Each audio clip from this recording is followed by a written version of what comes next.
자, 성경에서 제일 먼저 복이라는 단어가 나온 것이 창세기 1장 22절과 28절의 말씀인데요. 창세기 1장 22절과 28절에서 성경은 이렇게 말씀을 합니다. 하나님이 이것들에게 복을 베푸시면서 말씀하시기를, 그리고 28절에서는 하나님이 그들에게 복을 베푸셨다, 이렇게 기록을 합니다. 사실 이 히브리어 성경을 문자적으로 직역을 하면 하나님이 그들을 축복하셨다라는 그런 똑같은 표현을 22절과 28절에서 쓰고 있습니다. 우리가 구약 성경에서 또 우리에게 너무나 잘 알려진 이 복과 관련된 성경 말씀은 당연히 시편 1편 1절의 말씀을 우리가 기억할 수 있습니다. 시편 1편의 1절의 말씀을 이렇게 말하고 있죠. 복 있는 사람은 악인의 꾀를 따르지 아니하며 죄인의 길에 서지 아니하며 오만한 자의 자리에 앉지 아니하며, 이렇게 말씀을 합니다. 근데 우리가 좀 똑같은 복이라는 단어를 썼지만 이 원어 성경을 들여다보면 창세기 1장에서 축복하셨다라고 번역된, 즉 복을 베푸셨다라고 번역한 이 히브리어 단어와 시편 1편 1절에서 복이 있다, 복 있는 이라고 표현된 히브리어 단어가 다르다는 거예요. 그래서 사실 이 두 가지의 의미가 조금 차이가 있습니다.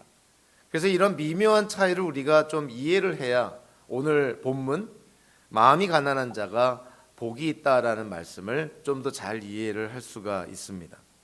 창세기 1장 22절과 28절에서 축복하다라고 쓰여진 그 동사는요, 바라크라는 이 동사인데, 이 바라크라는 이 히브리어 동사는 어떠한 의미가 있냐면 타인에게 친절을 베풀거나 호의를 베풀거나 은혜를 끼치는 개념에서 복을 준다라는 의미를 강조를 합니다. 그러니까 주체를 강조하는 것이죠. 주체가, 어떤 주어가 축복을 준다라는 그러한 강조를 두는 동사라고 볼 수가 있습니다. 그래서 창세기 1장 22절과 28절에서 축복하다 또는 복을 베풀다라는 이 히브리어 동사의 주어, 주체가 누구냐면 하나님이신 것이죠. 그러니까 하나님이 복을 주신다, 이렇게 강조를 합니다. 그러나 시편 1편 1절에서는요, 그런 바라크라는 그런 동사를 사용하지 않고 복 있는 사람, 즉 복이 있다라고 번역된 아슈레이라는 히브리어 단어를 사용을 합니다. 이 아슈레이라는 단어는 어떠한 의미가 있냐면 복을 주거나 시작하는 사람이 아니라 다른 사람에 의해서 행복, 특권 또는 행운이 누군가에게 주어진 상태를 나타내는 감탄의 묘사, 행복의 상태를 강조하는 표현이 아슈레이, 즉 시편 1편 1절에 복 있는 라고 번역된 이 히브리어 단어라는 거예요.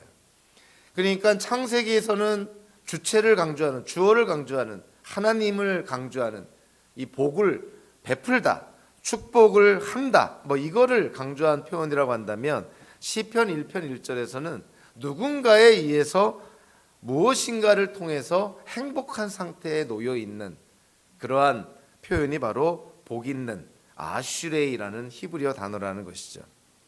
자, 오늘 본문에서 마음이 가난한 사람은 복이 있다라고 이렇게 번역을 하고 있는데, 헬라어 성경의 어순을 보면 제일 먼저 나오는 단어가 마카리오스라는 단어인데, 이 마카리오스는 단어가 다름 아닌 시편 1편 1절에 아슈레이라는 단어를 헬라어로 번역을 할 때 마카리오스라는 단어를 씁니다.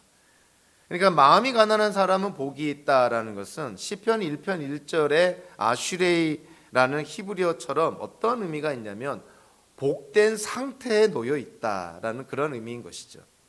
그러니까 마음이 가난한 사람은 이미 하나님 안에서 복된 상태에 놓여 있다, 이미 복이 있는 사람이다라는 것을 강조를 합니다. 창세기 1장에 쓰여진 축복하다, 복을 베풀다, 이런 어떤 주어를 강조하는 측면으로 이 마태복음서 5장 3절을 이해하면 이 말씀이 이렇게 잘못 적용이 되는 것이죠. 우리가 이렇게 해야만, 우리의 마음이 가난해져야만 하나님께서 우리에게 축복을 준다, 이런 식으로 적용을 할 수가 있는데, 이거는 본문을 잘못 해석해서 잘못 적용하는 거라는 것이죠. 그러니까 본문은 우리에게 이렇게 말씀하는 것이죠. 마음이 가난한 사람은 이미 복된 상태에 놓여 있는 사람이다. 즉 복된 사람의 특징이 바로 마음이 가난한 사람이다. 이런 말씀인 것입니다. 왜냐하면 우리 새번역 번역 성경에는 빠졌지만 왜냐하면이라는 원인 접속사가 들어가면서 이미 그들에게 하나님의 나라가 주어졌기 때문인 것이죠. 하늘나라가 그들의 것이다. 현재형으로 사용하고 있습니다. 이미 마음이 가난한 사람이 복된 상태에 놓여 있다. 복이 있는 사람인 이유가 뭐냐면은 그들은 이미 하나님의 나라를 소유하고 있기 때문이라는 거예요. 그러니까 산에 올라온 그 무리들을 향하여서, 특별히 예수님 앞으로 다가온 제자들을 향하여서 예수님께서 너희들은 마카리오스, 이미 복된 상태에 놓여 있는 자들이다. 왜냐하면 예수를 믿고 예수를 따른다는 것은 이미 마음이 가난하다는 특징을 가진 자들이고, 마음이 가난하다는 특징을 가진 자들은 하나님의 나라를 소유하기 때문이라는 거예요. 그래서 이 오늘의 말씀은 우리에게 어떤 행위를 강조하는, 우리가 이렇게 해야만 이러한 축복을 우리가 받아 누린다, 이런 측면이 아니라 제자들에게, 현대적으로 말하면 예수를 믿는 기독교인들에게, 여러분들은, 예수님을 따르는 제자들은 이미 하나님의 나라를 소유하고 있기 때문에 이미 그들은 복된 상태에 놓여 있는 자들이다. 마카리오스, 시편 1편 1절에 복 있는 사람, 같은 의미인 것이죠. 현대를 사는 우리 기독교인들에게도 예수님은 똑같은 말씀을 합니다. 너희들은 이미 나를 믿고 따르는 자들로서, 하나님 앞에 마음이 가난한 자들로서 이미 복된 상태에 놓여 있는 자들이다. 하나님의 나라가 이미 너희에게 임했다. 이렇게 말씀하고 있습니다. 마음이 가난한 사람이 복된 사람이다라는 이 표현은 그렇기 때문에 우리에게 어떤 행동을 촉구하기보다는 우리의 생각과 사고를 바꾸라고 얘기하고 있는 것이죠. 그러니까 잘못 생각하고 있다면 그거를 바꾸라는 거예요. 사고방식을 바꿔라. 세계관을 바꾸라는 것이죠. 우리가 뭘 해야만, 뭘 이루고 성취해야만, 어떠한 분량의 공로를, 업적을 쌓아야만 우리가 복이 있는 사람이 되는 것이 아니라, 예수님은 이미 너희가 나를 믿고 따르고 있는 너희는 이미 복된 상태에 놓여 있다. 하나님의 나라가 이미 너희에게 주어졌다. 이렇게 예수님은 말씀하고 있습니다. 예수님의 생애를, 행적을 따라가다 보면 그 주변의 환경, 그 당시의 시대적인 상황과 너무나 맞지 않는 예수님의 말씀을 보게 될 때가 있습니다. 무리를 따른 사람들이 어찌할 바를 모르고 당황하고 심지어는 충격을 받아서 경악해하는 그러한 말씀을 예수님이 하실 때가 있습니다. 어떤 때는 한 개인에게, 어떤 때는 무리에게 그런 충격적이고 뜻밖의 말씀을 하실 때가 있죠. 니고데모가 예수님을 찾아옵니다. 바리새인이고 율법을 잘 알고 있던 이 바리새파 사람 니고데모가 예수님을 찾아왔을 때 예수님은 니고데모에게, 예수님보다 나이가 많았을 니고데모에게 말합니다. 하나님의 나라에 들어가야 된다. 근데 하나님의 나라에 들어가려면 다시 태어나야 된다. 거듭나야 된다. 너 born again 해야 된다. 중생해야 된다라고 말씀을 합니다. 예수님은 영적으로 말씀했지만 니고데모는, 율법의 교사였던 니고데모는 예수님의 말씀을 물리적으로, 1차원적으로 해석하는 것이죠. 아니 어떻게 나 같은 사람이 다시 엄마의 태 속에 들어갔다가 다시 나올 수가 있습니까? 예수님은 영적으로 얘기를 했지만 니고데모는 전혀 그걸 영적인 진리로 파악을 하지 못하고 그거를 물리적으로 해석을 하는 참 어리석은 자임을 보여주게 됩니다. 오병이어 기적을 예수님께서 행하시고 났을 때 그 기적을 본 많은 무리들이 예수님을 왕으로 세우려고 합니다. 그때 예수님은 그들을 피해 한적한 곳으로 가십니다. 그럼에도 불구하고 사람들이 예수님께 나왔을 때 예수님께서 그들에게 뭐라고 말씀하냐면 내 살을 먹고 내 피를 마셔야 영생을 가질 수 있다라고 말씀을 합니다. 거기에 있는 너무나 많은 사람들이, 제자들을 제외한 대부분의 사람들이 그 말씀이 걸림돌이 됩니다. 아니 우리가 어떻게 인간의 살을 먹고 인간의 피를 마실 수가 있는가? 어떻게 사람의 살과 피를 먹고 마셔야 영생을 누릴 수 있다는 말인가? 어떻게 이거를 이해할 수 있다는 말인가? 많은 사람들이 거기에 걸림돌이 돼서 그것이 걸림돌이 돼서 예수님을 떠나갔다 그랬습니다. 그 당시의 문화와 시대적인 상황에 전혀 맞지 않는 영적인 진리를 예수님께서 어떤 때는 비유적으로 상징적으로 말씀을 하시는 것이죠. 사람들이 깨닫지를 못합니다. 자, 오늘 본문도 보면은 예수님을 따라서 많은 무리가 나왔습니다. 그 중에서 예수님의 제자들이 예수님 앞에 나왔습니다.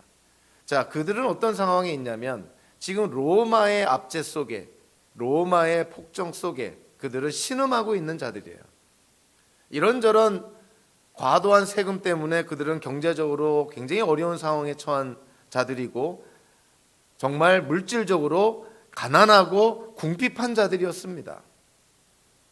그들이 예수님을 따라왔을 때는 뭔가 희망을 갖고 따라왔겠죠. 예수님을 따르면, 예수님의 말씀을 행하면 지금의 이 어려운 시기, 지금의 이 어려운 상황을, 어려운 처지를 극복할 수 있지 않을까.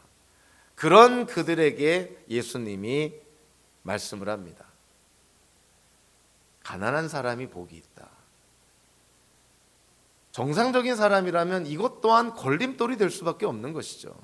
지금 가난해서 살기가 어려운데, 고난 가운데 힘들어하고 있는데, 그나마 예수님이라도 붙잡고 있으면 뭐라도 좀 달라질까 봐 예수님을 따라 나왔는데, 예수님의 입에서 나온 제일 처음 팔복의 메시지가 마음이 가난한 사람은 복이 있다라고 말한 것이에요. 우리가 생각하는, 아니 그 당시에 사람들이 기대하고 바라는 그러한 말씀이 아닌 것이죠. 물론 예수님께서 마음이 가난하다라는 표현은 물리적으로, 물질적으로 어떤 가난을 의미하는 것은 아니었지만 듣는 사람들한테는 그것이 얼마나 충격적으로 와닿았을까. 가난에 찌든 사람에게 가난이 복이다 라고 얘기를 하시니 그 말씀이 그들에게는 어떤 위로와 격려의 말씀 되기보다는 정말 아픈 것을 다시 한번 찔림을 받는 그러한 상황이 아니었을까. 그래서 우리는 생각을 해야 됩니다. 자, 예수님께서 마음이 가난하다고 했을 때 이 마음이 가난하다는 의미가 과연 어떠한 의미였을까? 이 당시에 많은 사람들이 생각하는 것처럼 물질적으로 가난하고 물질적으로 궁핍한 사람들을 말하는 것인가? 또 실제로 이렇게 해석하는 사람들도 있습니다. 왜냐하면 똑같은 팔복의 이 첫 번째 이 메시지와 같은 내용인 그 누가복음서 6장 20절에 보면 누가복음서 6장 20절에는 좀 더 간단하게 기록이 됩니다. 너희 가난한 사람들은 복이 있다라고 이렇게 말씀합니다. 그러니까 누가복음서 6장 20절만 보면 너희 가난한 사람들, 뭐 앞뒤에 어떤 뭐 수식어가 없어요.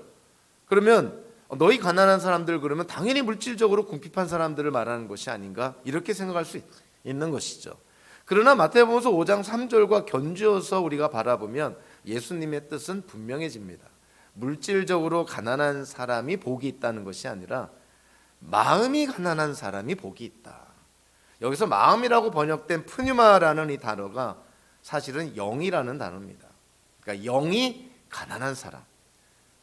그래서 이전 성경에서는 심령이 가난한 사람 이렇게 표현하잖아요. 그러니까 우리의 마음이, 심령이, 우리의 영이 하나님 앞에서 가난하다라고 고백하는 사람들, 그들이 복이 있다는 거예요. 그러니까 물질적으로 번역할 것이 아니라 영적으로 번역을 해야 된다는 것이죠.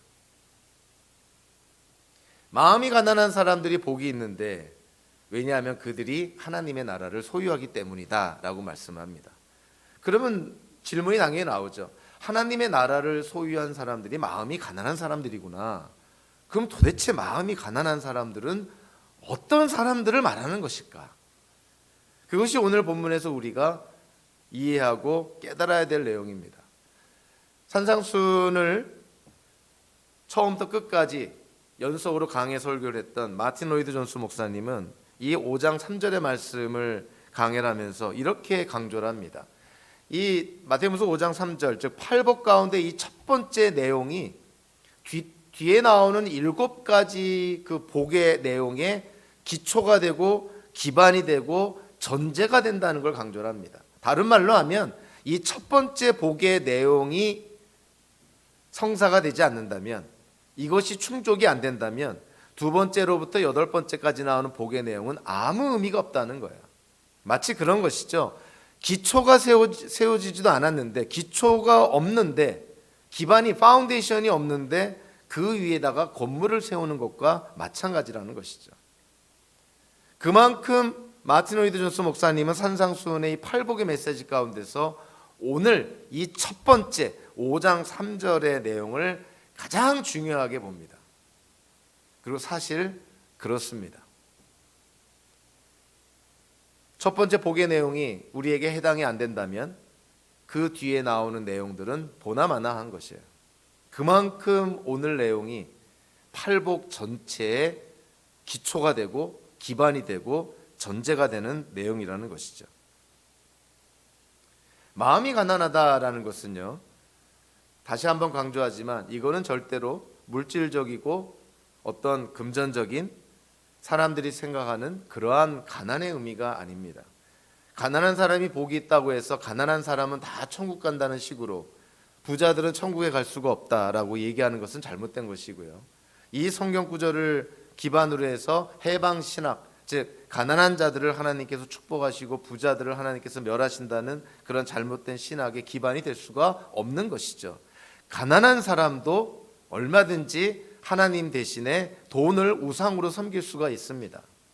부자도 얼마든지 하나님이 돈이 아닌 하나님을 하나님으로 여기면서 청지기의 역할을 잘 감당할 수도 있는 것이죠. 그러니까 이 성경 구절이 소위 말하는 일반화시켜 가지고 가난한 자들은 다 천국에 간다, 가난한 자들을 하나님께서 축복하신다, 이러한 해석은 근거가 없는 것이고요. 오늘 본문은 그러한 근거가 될 수가 없다는 것입니다. 마음이 가난하다는 것은 오늘 첫 번째 주제처럼 어떠한 의미가 있냐면 이거는 영적 파산이라는 뜻입니다. 스피리추얼 뱅크럽시 됐다는 거예요. 영적으로 결핍하다 정도가 아니에요. 영적으로 빈곤하다 정도가 아니에요. 영적으로 완전히 파산됐다는 거예요. 그것이 마음이 가난하다라는 그 말의 뜻입니다. 사도 바울은 에베소에 있는 기독교인들에게, 특히 이방인 기독교인들에게 여러분들이 예수님을 알기 전에 어떠한 상태였다고 말하고 있냐면 에베소 2장 1절에 보면 여러분도 전에는 허물과 죄로 죽었던 사람들입니다. 그냥 병들었던 사람입니다. 허약했던 사람입니다. 이렇게 얘기하고 있지 않아요. 영적으로 죽었던 사람입니다. 간혹 가다가 어떤 책이나 또는 어떠한 칼럼에서 구원에 대해서 이렇게 묘사하는 경우들이 있습니다. 구원이라는 것이 뭐냐? 물에 빠져서 허우적거리는 사람, 가만 놔두면 죽을 수밖에 없는 허우적거리는 사람을 향해서 생명의 밧줄을 던지는 것이 구원의 메시지다. 그것이 복음이다라고 그렇게 표현하는 경우가 있습니다. 그러면 구원의 밧줄을, 생명의 밧줄을 허우적거리는 사람이 잡아야 된다는 것이죠. 그래서 복음을 그 구원의 생명의 밧줄을 여기고 잡으라고 그렇게 전도하는 경우가 있죠. 성경적인 것일까요? 아주 비성경적인 것입니다. 예수를 믿기 전에 사람들의 영적 상태는요, 물에 빠져서 허우적거리는 사람들이 아니라 물속에 잠겨 있는 사람들이에요. 이미 죽은 바나 다를 바가 없는 사람들이에요. 구원의 밧줄을 던져도, 생명의 밧줄을 던져도 그 밧줄을 잡을 수 없는 상태에 놓여 있는 사람들. 저나 여러분들이 예수 그리스도를 믿기 전에 우리의 모습이 그와 같았다는 거예요. 사도 바울은 그거를 허물과 죄로 죽었다라고 표현합니다. 영적으로 죽었다. 그러니 영적으로 허우적거린다는 의미가 아니라 영적으로 완전히 죽었다는 거예요. 영적으로 죽은 사람들이, 물에 완전히 빠진 사람이 어떻게 밧줄을 잡을 수가 있고 어떻게 생명의 밧줄을 따라 나아갈 수 있을까요? 불가능한 것인 것이죠. 그러니까 마음이 가난하다는 것은 그냥 영적으로 심령이 허약하다, 뭐 부족하다, 뭔가가 결핍된 사람, 이런 의미를 얘기하는 것이 아니에요. 영적으로 죽은 사람을 얘기를 합니다. 마음이 가난한 사람, 영적으로 죽은 사람, 영적으로 파산됐다는 것이에요. 그러니까 마틴 로이드 존스 목사님이 팔복의 메시지 가운데서 이 첫 번째 메시지를 가장 중요하게 여긴 게 그건 것이에요. 하나님 앞에 저와 여러분들이 하나님 앞에 우리가 영적으로 죽은 자들이요, 영적으로 파산된 자들이요, 다르게 말하면 우리가 하나님 앞에 죄인이었다는 것을 고백하지 않고 구원받을 수는 없는 것이에요. 우리가 하나님 앞에 죄인임을 인정하지 않으면 복음이 필요가 없는 것이고 예수님의 십자가의 사건은 불필요한 사건이었던 것이죠.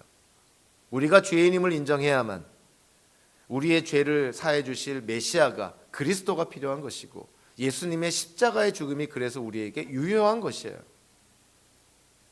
마음이 가난한 사람은 영적으로 죽은 사람이요, 영적으로 파산한 사람입니다. 그래서 칼빈주의의 5대 교리 가운데 소위 말하는 튤립이라는 그 5대 교리 가운데 가장 중요한 것이 무엇일까? 하나하나가 다 중요한 것이죠.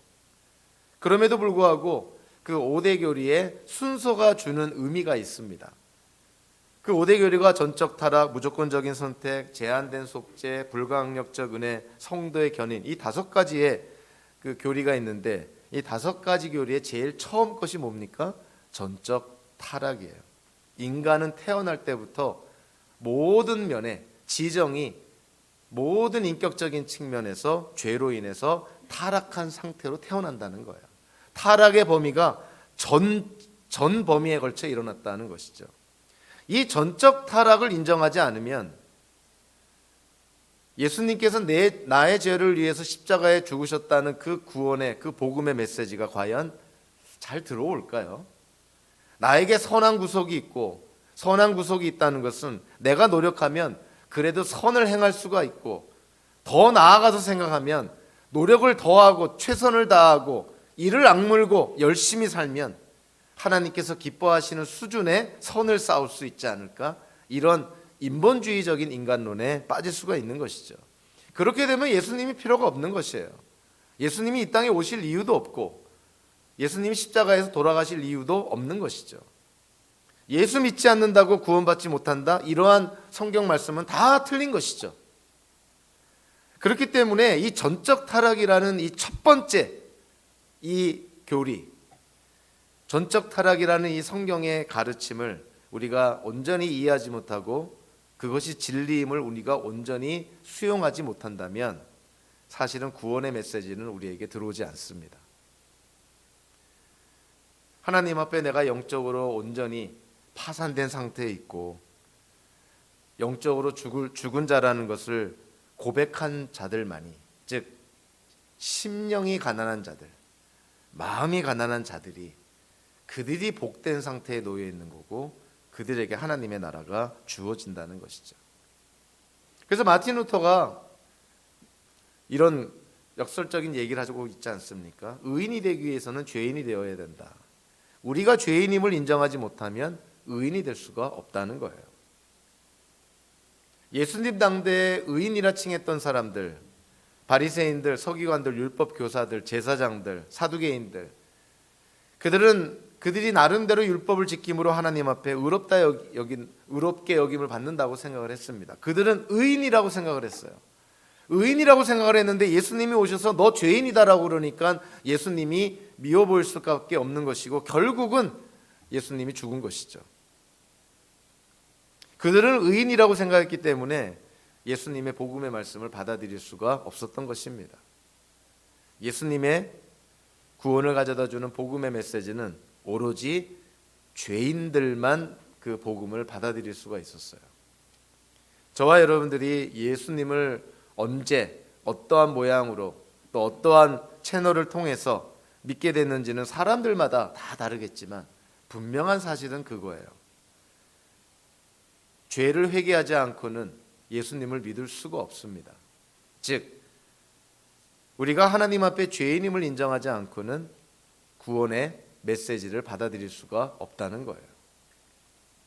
그래서 팔복의 메시지 가운데서 오늘의 메시지가 가장 중요한 것입니다. 마음이 가난한 사람, 영적으로 파산한 사람, 영적으로 죽은 사람, 영적으로 하나님 앞에 무언가를 내세울 것이 전혀 없는 사람, 하나님의 도움과 은혜가 없이는 도저히 살아날 수 없는 영적으로 죽은 사람, 그거를 인정하는 사람은 이미 복된 상태에 놓여 있는 사람이다. 왜냐하면 그들에게 하나님의 나라가 주어지기 때문이라는 것이죠.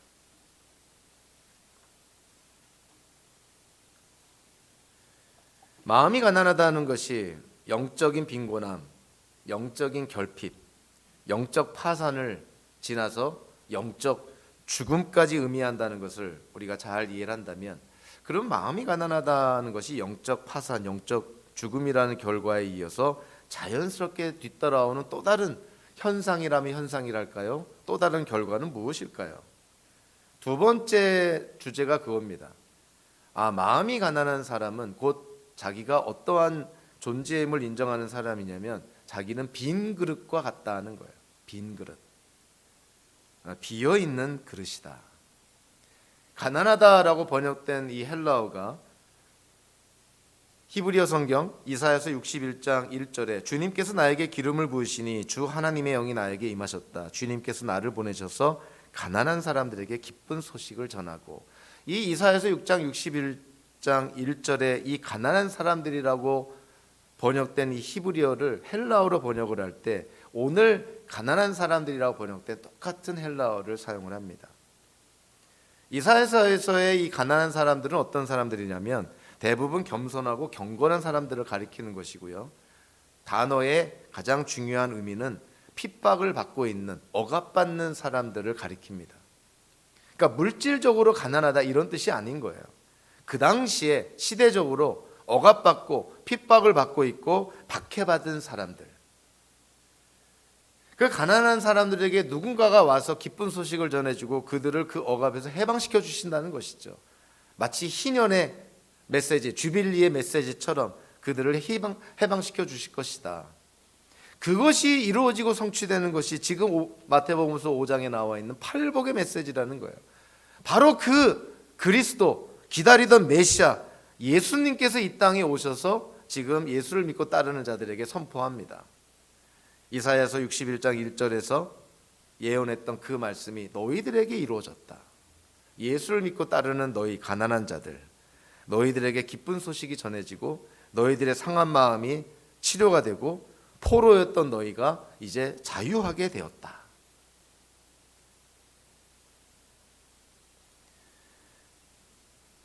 우리는 오늘 본문뿐만이 아니라 성경 전체를 통해서 일종의 영적인 역설을 우리가 깨닫게 됩니다.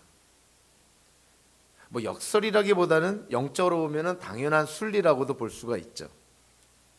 무엇인가가 채워지기 위해서, 무엇인가를 받기 위해서 반드시 전제되어야 되는 것이 뭘까요? 그것은 비워져야 합니다. 우리가 비워져야 그 비워진 자리를 하나님이 채우시는 것이죠. 채움이 있기 전에 비움이라는 단계가 있어야 된다는 거예요. 우리의 그릇이 채워지기 위해서는 우리의 그릇이 비워져야 되는 것이죠. 비워지지 않은 그릇을 하나님이 채우실 수가 없어요. 하나님이 주실 수가 없어요. 아니, 하나님이 주시고자 해도 받을 수가 없어요. 우리의 그릇은 비워져야 됩니다. 그러니까 빈 그릇이 되을 때 하나님께서 허락하시는 축복을 받을 수가 있는 것이죠. 우리의 그릇이 비워져야 될 뿐만이 아니라 또한 우리 안에 있는 것들이 허물어져야 됩니다. 우리 안에 있는 것들이 허물어져야 하나님께서 우리 안에서 새로운 것들을 세우실 수가 있는 것이죠. 그러니까 마음이 가난하다는 것은 영적 파산, 영적 죽음을 가리키면서 우리에게 무엇을 말씀하고 있냐면 우리 안에 있는 것이 비워져야 되고 우리 안에 세워진 것이 허물어져야 된다는 거예요. 예수 믿기 전에 우리 안에 쌓여졌던 것들, 우리가 붙잡고 있던 것들, 이 모든 것들이 비워져야 되고 허물어져야 된다. 신약 성경에서 능력이라고 번역된 헬라어가 두나미스라는 단어인데, 이 두나미스라는 단어로부터 두 종류의 영어 단어가 파생이 됩니다. 하나는 다이너마이트라는 단어가 파생이 되죠. 다이너마이트, 폭격이죠. 다이너마이트의 특징이 뭡니까? 폭발시키는 거예요. 그런데 이 두나미스라는 능력이라는 단어로부터 또 다른 종류의 단어가 나오는데, 일종의 생산기, 발전기라는 뜻의 다이너모라는 단어가 나옵니다. 다이너모라는 단어는 무엇인가를 생성하는 거고 무엇인가를 발전시키고 세우는 것이에요. 그러니까 능력은 두 가지로 나타나는 거예요. 무엇인가를 파괴시키기도 하면서 무엇인가를 세우기도 한다는 거예요. 하나님의 능력은 두 가지로 나타납니다. 인간 안에 있는, 우리 안에 있는 악하고 더러운 것들을 하나님은 파괴시켜 버리시죠. 허물어 버리시죠. 완전히 비워냅니다. 근데 비워내고 허물고 파괴시키는 것으로 끝나지 않고, 하나님의 능력은 우리 안에 무엇인가를 채워놓고 세우시고 발전시킨다는 거예요.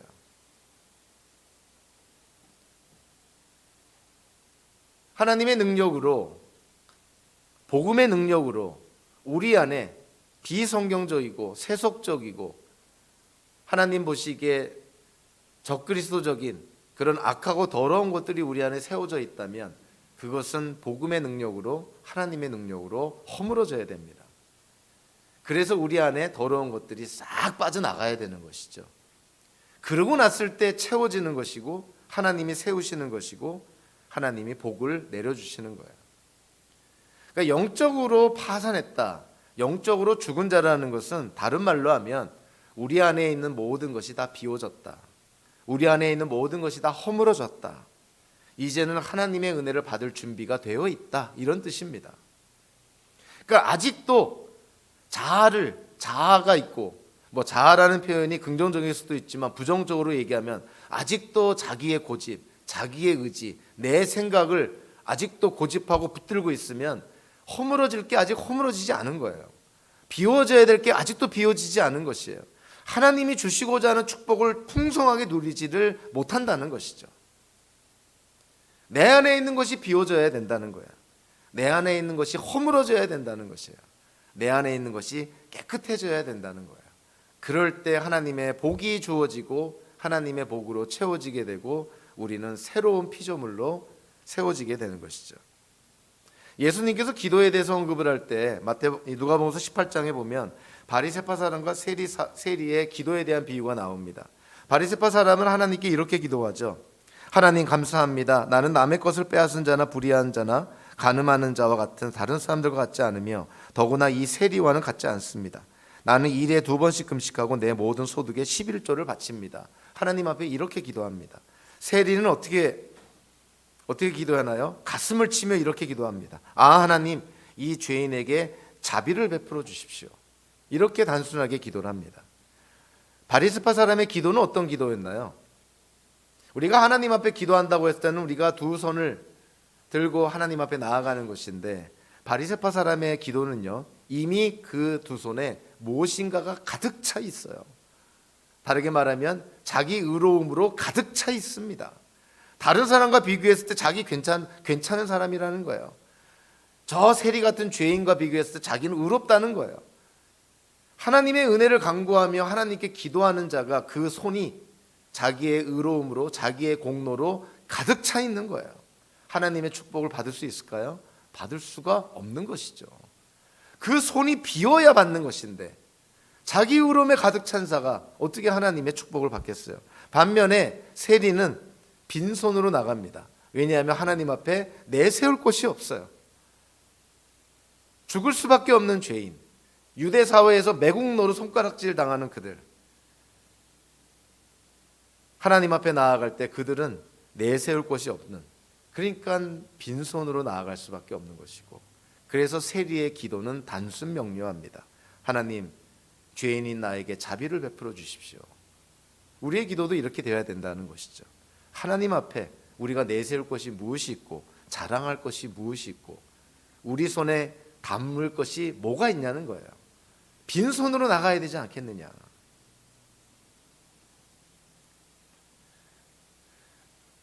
사도 바울은 그의 서신서에서 우리가 하나님께 쓰임받기 위해서는 금그릇과 은그릇이 아니라 우리는 깨끗한 그릇이 되어야 된다고 강조를 합니다. 그런데 그 깨끗한 그릇에다가 오늘의 말씀을 덧붙인다면 깨끗한 그릇일 뿐만 아니라 비어있는 그릇이어야 돼요. 그러니까 종합하면 비어있는 깨끗한 그릇, 그 그릇이 하나님께 쓰임받습니다. 아무리 깨끗해도 자기 의로움에 차여 있으면, 쌓여 있다면, 자기 의로움으로 가득 차 있다면 하나님께 쓰임받을 수가 없는 것이죠. 적지 않은 사람들이 하나님께 쓰임받기를 원합니다. 더 크게 쓰임받기를 원합니다. 놀랍게 쓰임받기를 원하죠. 기독교의 역사 속에 이름을 남길 만큼 크게 쓰임받기를 원합니다. 그런데 자기를 돌아보지는 않아요. 내 그릇은 얼마나인가? 과연 내 그릇은 지금 비어 있는가? 하나님 앞에 내 그릇은 과연 깨끗한가? 깨끗하지도 않고 비어 있지도 않은데 자기 욕심에 빠져서 사람에게 자기 이름 날리려고 크게 쓰임받기 원합니다. 교회 크게 부흥해 주세요. 교회 큰 건물을 짓고 하나님 앞에 영광을 돌리기를 원합니다 라고 말을 하면서 그 안에는 자기 영광을 드러내고 싶은 인간의 죄성이 그대로 들어가 있는 것이에요. 그래서 우리가 하나님 앞에 쓰임받기를 원하면 하나님 앞에 우리 자신을 돌아보고 깨끗하게 비워야 됩니다. 깨끗하게 비워진 그릇, 그 그릇이 하나님께 쓰임받을 수 있는 것이죠. 그래서 우리는 예배를 드릴 때 어떠한 마음으로 나와야 될지를 알게 됩니다. 그러니까 빈 마음으로 나와야 되겠죠. 예배 드릴 때 어떠한 뭔가를 하나님께로부터 받고자, 물론 그것이 영적인 축복일 수도 있지만 적지 않은 경우에는 그저 자기 욕심에 지나지 않는 그러한 하나님께 받기를 원하는 것들이 얼마나 많은지 몰라요.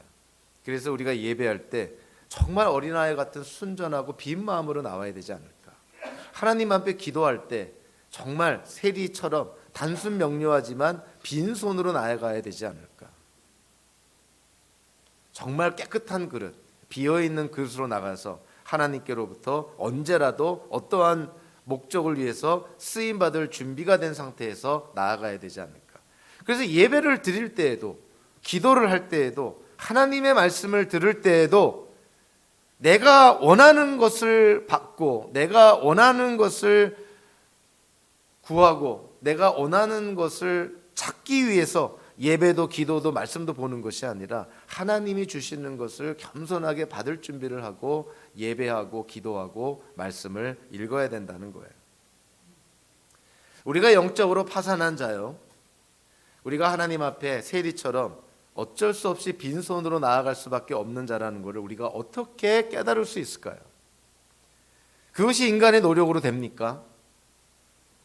아니, 인간의 예수 믿기 전에 사람이 그거를 구하기나 합니까? 본능적으로 사람은 자기 안에 있는 죄로 말미암아 인정하든 인정하지 못하든 하나님께로부터 멀어지려고 하는 본능이 있어요. 도망치려는 본능이 있습니다. 그래서 성경은 우리에게 거듭거듭 얘기를 하죠. 우리가 하나님께 나아간 것은 내가 자발적으로 하나님께 나아간 것이 아니라 하나님이 강권적으로 나를 부르시고 하나님 앞으로 끌고 오셨다는 거예요. 마치 법정의 죄인이 끌려가는 것처럼 그러한 표현을 합니다. 그러니까 저와 여러분들이 알아서 하나님을 찾은 것이 아니라 하나님이 우리를 찾아서 하나님 앞으로 우리를 데려온 곳이에요. 그러니까 하나님이 우리를 끌고 오신 거예요. 그러니까 저와 여러분들은 우리의 의지와 관계없이 하나님의 은혜로 하나님 앞으로 나아가게 된 것입니다. 자, 그래서 내가 영적으로 파산하고 영적으로 죽은 자다. 하나님 앞에 가진 것이 없는 진짜 완전히 비어있는 그런 그릇과 같은 존재다. 이거를 어떻게 깨달을 수 있을까요? 단 하나의 방법이라면 방법밖에 없습니다. 그것은 하나님을 만나야만 되는 거예요. 소위 말해서 하나님과의 직면, confrontation, 하나님을 맞닥뜨려야 그것이 하나님의 말씀이든 내 환경을 통해서든 희노애락을 통해서든 또 누군가의 입술을 통해서든 하나님을 내가 개인적으로 맞닥뜨려야, 하나님을 내가 개인적으로 직면해야 내가 영적으로 파산한 죽을 수밖에 없는 죄인이라는 것을 그때 깨닫게 됩니다. 천하의 누가 아무리 뛰어난 수사학을 가지고 설명을 하고 설득을 하려고 해도 하나님을 개인적으로 만나지 않으면 내가 영적으로 파산한 자요, 아무것도 가진 것이 없는 자라는 사실을 인정할 수가 없어요. 그래서 하나님을 만나야 됩니다. 성경에 보면 하나님을 만났을 때 얼마나 많은 사람들이 그 하나님 앞에 진솔한 반응을 보이는지 몰라요. 모세가 떨기나무에서 나타나신 하나님을 만납니다. 하나님이 모세를 들어서 이집트에 종살이 하고 있던 이스라엘 민족을 해방시키려고 하죠. 하나님이 얼마나 모세를 설득하는지 몰라요. 내가 너와 함께 하겠고 또 너에게 스피커 역할을 할 아론도 내가 준비해 주겠고 네가 기적을 행할 수 있는 능력도 다 주겠다. 모세는요, 나중에 하나님이 화를 내실 만큼 모세는 못합니다. 그럴 준비가 안 돼 있습니다. 나 죄인입니다. 말재주도 없습니다. 나 같은 사람이 어떻게 200만 명이 넘는 이스라엘 민족을 이집트에서 해방시킬 수 있겠습니까? 하나님, 저 못합니다. 왜 모세가 혈기왕성하게 이집트 사람을 자기 손으로 쳐 죽이면서까지 이스라엘 자기 동료를 구했던 그 모세가 왜 이렇게 낮아졌을까요? 40년이라는 미디안 광야에서 목동이라는 생활이 그 원인일 수 있지만 가장 큰 원인은 모세가 하나님을 만났기 때문이에요. 하나님을 만나니 자기가 어떠한 존재인지를 확연하게 깨닫게 됩니다. 가까이 갈 수 없는 빛 가운데 거하시는 하나님께 우리가 나아갔을 때, 그 하나님을 만났을 때, 그 하나님의 빛이 우리를 비췄을 때 우리는 하나님 앞에 죄인임을, 영적으로 파산하고 죽은 자임을, 가진 것이 아무것도 없는 자임을 고백하지 않을 수가 없는 것이죠. 그래서 모세는 못하겠다 그런 거예요. 하나님이 역정을 내십니다. 아니, 내가 너를 사용하고 내가 너를 통해서 이스라엘 민족을 해방시키겠다는데 왜 못하겠다 그러냐. 그래도 모세는 못하겠다고. 결국은 모세가 마지못하게 하나님 손에 붙들려서 이스라엘 민족을 해방하는 구원자의 역할을 감당하기는 하죠.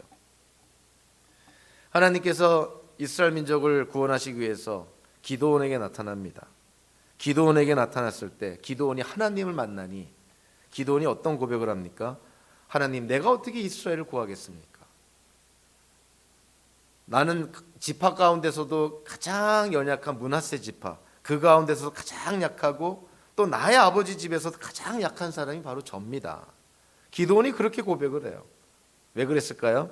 하나님을 만나니 자기가 얼마나 약하고 부족한 자인지를 깨닫게 되는 것이죠. 다윗도 그랬습니다. 나단 선지자를 통해서 하나님께서 네 집안에 이스라엘 다스릴 왕이 계속 나올 것이다, 궁극적으로 메시아가 올 것이다 라고까지 얘기를 합니다. 그랬을 때 다윗이 하나님께 이렇게 말합니다. 주 하나님, 내가 누구이기에 또 내 집안이 무엇이기에 주님께서 나를 이러한 자리에 오르게 해주셨습니까? 하나님을 만나니 다윗은 감당하지 못하는 것이죠. 하나님의 축복을 감당하지 못하겠습니다. 나는 그럴 자격이 없습니다. 이사야 예언자가 하늘 보좌에 계신 하나님을 만납니다. 신약 성경에서는 이사야가 예수님을 만났다고 말합니다. 이사야가 하나님을 만나니 어떻게 됩니까? 재앙이 나에게 닥쳤구나. 이제 나는 죽게 되었구나. 나는 입술이 부정한 사람인데 입술이 부족한 백성 가운데 살고 있으면서 왕이신 만군의 주님을 만나 뵙다니. 이사야 예언자가 이렇게 고백을 합니다. 하나님을 만나니 나는 죽어 마땅하다는 거예요. 베드로가 예수님을 만납니다. 예수님의 말씀을 따라 그물을 내렸더니 엄청난 물고기가 잡히게 되죠. 그걸 보고 베드로가 깨닫습니다. 아, 예수님은 범인이 아니구나, 보통 사람이 아니구나, 무엇인가 신성을 느끼게 되죠. 그랬을 때 베드로가 예수님의 무릎 앞에 꿇고 말합니다. 주님, 나에게서 떠나 주십시오. 나는 죄인입니다. 베드로가 아직 하나님이라는 확신도 없지만 어떤 신성을 나타내는 예수님을 만났을 때 베드로는 고백을 하죠. 자기는 부족한 사람이요 자기는 죄인이노라. 사도 바울도 고린도 교회 복음을 전할 때 나는 여러분과 함께 있을 때 약하였으며 두려워하였으며 무척 떨었습니다. 왜 고린도 교회 성도들에게 사도 바울이 이런 고백을 했을까요? 사도 바울이 다마스쿠스로 올라가다가 부활하신 예수님을 만났기 때문이에요. 성경에 나오는 그 수많은 인물들이 하나님을 만났을 때, 또는 예수님을 만났을 때, 또는 부활하신 예수님을 만났을 때 그들의 한결같은 고백은 그겁니다. 나는 죄인이고 부족한 자이고 죽을 수밖에 없는 자입니다. 하나님을 만나야 내가 얼마나 죄가 많고 내가 얼마나 부족한 자이고 내가 어느 정도까지 영적으로 파산한 자임을 사실은 깨닫게 되는 것이죠. 어두운 데 있으면 내가 더러운 줄 모릅니다. 하나님께 가까이 가면 나의 더러움이 그냥 드러나는 것이죠. 요즘 인기 있는 표현 가운데 하나가 DIY라는 표현이 있죠. Do it yourself라는 표현이 있습니다. 물론 이거는 많은 사람들에게 자존감을 세우는 표현이기도 합니다. 그러나 우리 기독교인들은요, 이러한 표현도 좀 조심해서 봐야 되는 것이죠. 영적으로 바라보면 이거는 자만심을 불러일으킬 수 있어요. 교만감을 불러일으킬 수 있어요. 너 혼자 할 수 있어. 기독교에는 그렇게 얘기할 수는 없는 것이죠. 인간의 책임이라는 측면에서 우리가 최선을 다해야 되지만 하나님을 배제하고 하나님의 도움과 하나님의 지혜가 없이 내 힘으로 할 수 있다? 성경적일 수도 없고 그런 일은 일어나지도 않습니다. DIY를 우리가 외칠 수는 있어요. 거기에 플러스, 아니 그 앞에 전제가 되는 게 있죠. 하나님과의 관계, 하나님의 주권, 하나님의 능력, 하나님의 지혜, 여기에 플러스 DIY인 거예요. 하나님의 없이 DIY를 외친다면 그거는 성경적이지도 않고 기독교인의 세계관도 될 수가 없습니다. 요한계시록에서 예수님께로부터 가장 많은 책망을 받은 교회는 무슨 교회일까요? 라오디게아 교회입니다. 요한계시록 3장 마지막 7번째 교회, 라오디게아 교회. 그 라오디게아 교회를 예수님께서 어떻게 평가를 하시냐면, 너는 풍족하여 부족한 것이 조금도 없다고 하지만 실상 너는 내가 비참하고 불쌍하고 가난하고 눈이 멀고 벌거벗은 것을 알지 못한다. 라오디게아 교회 그 공동체가 어떠한 특징을 갖고 있냐면, 그들은 물질적으로 세상적으로 풍족해서 부족한 것이 없다는 거예요. 그러나 예수 그리스도의 눈에는, 하나님의 눈에는 그들이 어떻게 보이느냐? 너무나 비참하고 불쌍하고 가난하고 눈 멀고 벌거벗은 자라는 거예요. 세상 사람들의 눈에는 부러울 것이 없는 사람이지만 하나님의 눈에는 봤을 때는 너무나 불쌍하고 비참한 자라. 그래서 예수 그리스도를 믿고 예수님을 따르는 자, 하나님 앞에, 예수 그리스도 앞에 내가 영적으로 파산한 자요, 영적으로 죽은 자요, 하나님 앞에 내세울 것이 아무것도 없는, 빈손 들고 나아갈 수밖에 없는 그러한 자라는 것을 깨닫는 자, 그들에게 하나님의 나라가 주어지고 그들이야말로 복된 상태에 있다. 저와 여러분들이 오늘의 말씀을 통해서 하나님의 나라를 소유한다는 것은 하나님의 은혜 가운데 우리에게 주어지는 것이고요. 그리고 하나님의 나라가 주어지는 자들은 하나님 앞에서 자기가 영적으로 파산됐다는 것을, 아니 영적으로 죽은 자였다는 것을, 어쩔 수 없는 죄인이었다는 것을 인정하는 자들에게 하나님의 나라가 주어지고, 그렇기 때문에 그들이 복된 자라는 것을 오늘 말씀을 통해서 함께 깨닫는 저와 여러분들 되시기를 주님의 이름으로 축원합니다. 기도하겠습니다. 사랑의 하나님, 마음이 가난한 자가 복이 있다 그랬습니다. 아니, 마음이 가난한 자가 이미 복된 상태에 있다 그랬습니다. 왜냐하면 그들에게 현재적으로 지금도 하나님의 나라가 임해 있기 때문입니다.